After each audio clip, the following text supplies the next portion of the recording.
Today we are here to discuss the summary of the lesson on killing a tree by Gib Patel.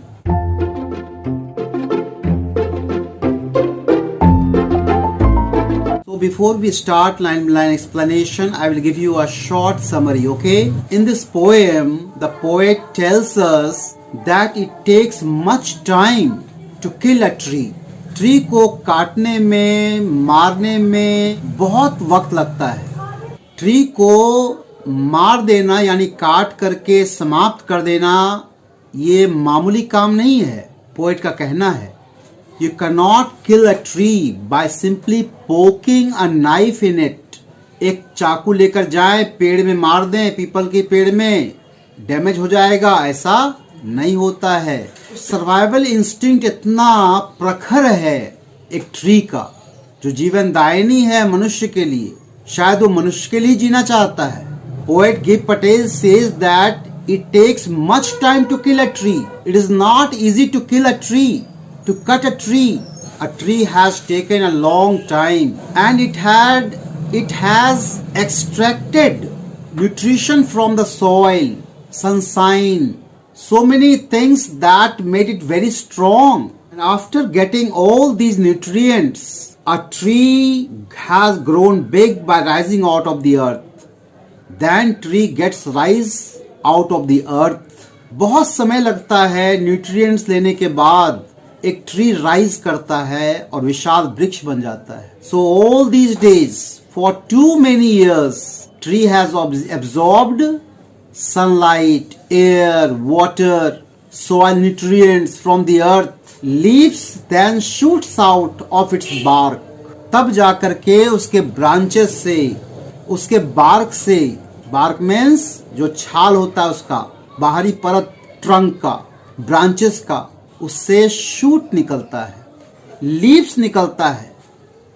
Leaves have been shooting forth out of its bark.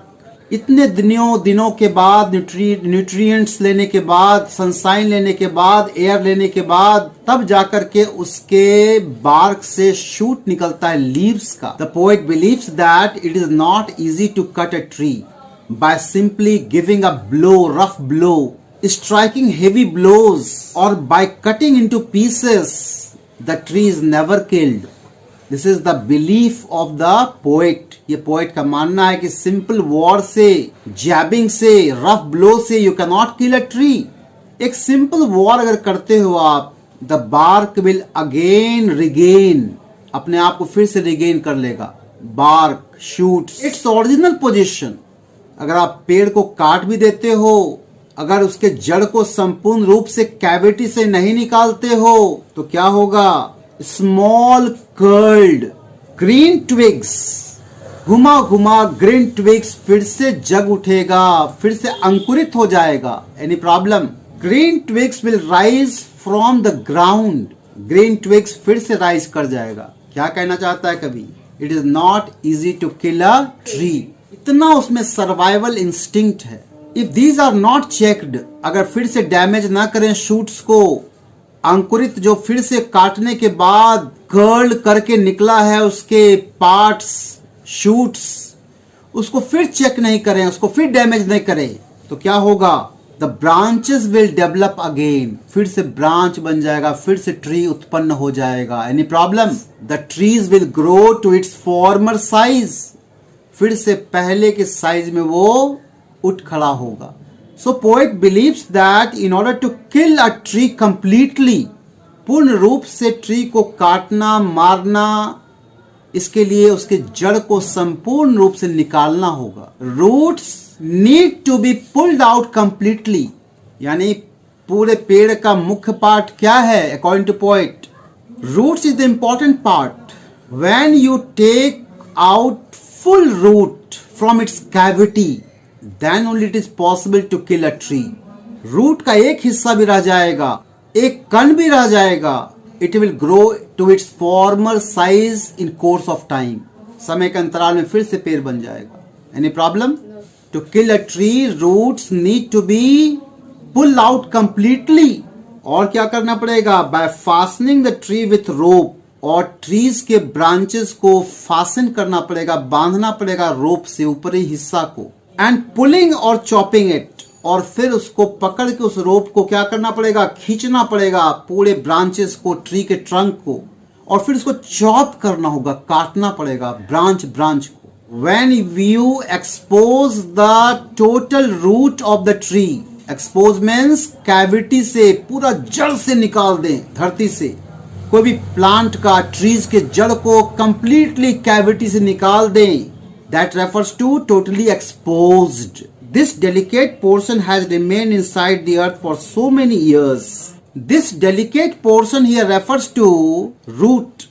ये जो root है वो बहुत दिनों से, सालों साल से धरती के नीचे जड़ करके वो खड़ा था, बिल्कुल संग्रहित था. The delicate portion has remained inside the earth. Delicate portion refers to root. वो धरती के नीचे विद्यमान था अब तक, for so many years. After being uprooted, the tree will start drying up. आप पूरे कैविटी से ट्री को निकाल दो. After being uprooted, उसको अपरूट कर दो, आप जड़ से निकाल दो, पेड़ को जड़ सहित निकाल दो. The tree will start drawing up. उस पर भी नहीं मरेगा वो. The tree will first start drawing up. बाहर पेड़ को निकाल दो कैविटी से, मरेगा नहीं वो. पहले वो सन के स्कॉर्चिंग हीट से क्या होगा, ड्राई होगा, सूखेगा पहले वो.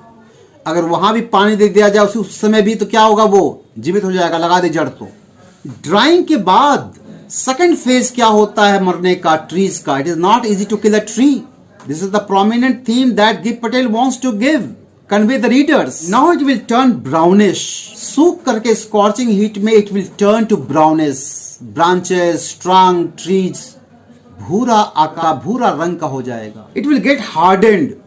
थर्ड स्टेज क्या है, अब वो ऐठ जाएगा उसका समूचा ब्रांचेस.